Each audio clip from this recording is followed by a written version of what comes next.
Aturan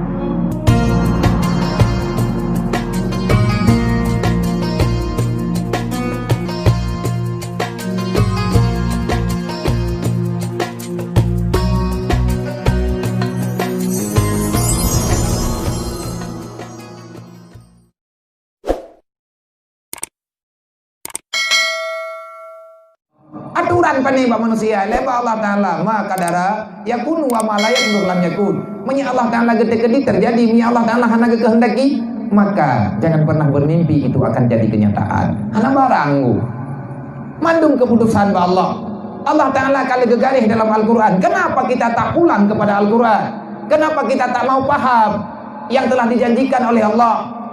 Coba ubah sikap, bekle lagi sikap-sikap third. Bekle lagi tanyut tadang bak pikiran rawat cidang bak aturan agama tiat. Dan aturan agama tayangna dalam Al-Quran, man a'rada an dzikri fa inna lahu ma'isyatan dzankan. Itu kata siapa? Kata si pemilik dunia beserta isinya. Man a'rada an dzikri fa inna lahu ma'isyatan dzankan. Itu ucapan siapa? Wahyu dari Allah, keputusan Allah, Sang pencipta langit dan bumi. Allah yang berhak memiliki semuanya. Orang yang lari daripada aturan Allah, fa inna lahu ma'isyatan dzankan. Ke penjuru dunia kamu lari, kamu naik ke langit yang sangat jauh, dan kamu masuk dalam petala bumi yang 7. Kamu ingin mencari kesenangan di sana. Allah mengharamkan kebahagiaan bagi orang yang tak mau menerima keputusan Allah. Ingat dan camkan itu. Bahaya tanya tunggu urang peluang aturan Allah. Man a'rada an dzikri fa inna lahu ma'isyatan dzankan. Siapa yang lari daripada aturanku, kata Allah, fa inna lahu ma'isyatan dzankan.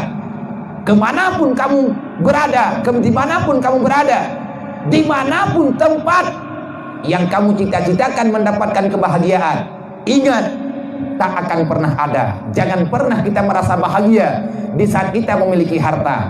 Harta tak bisa membahagiakan manusia. Pangkat dan jabatan tidak bisa memberi kehormatan kepada manusia. Terus yang bisa siapa? Harta pemiliknya adalah Allah. Senang ada Allah, susah ada gepegot li Allah, sakit ada gejuk li Allah, sehat ada gejuk li Allah. Kalau kamu ingin aman bahagia dalam dunia, mintalah sama Allah. Jangan engkau bermimpi ada pada cita-citamu. Itu omong kosong, tak akan pernah ada.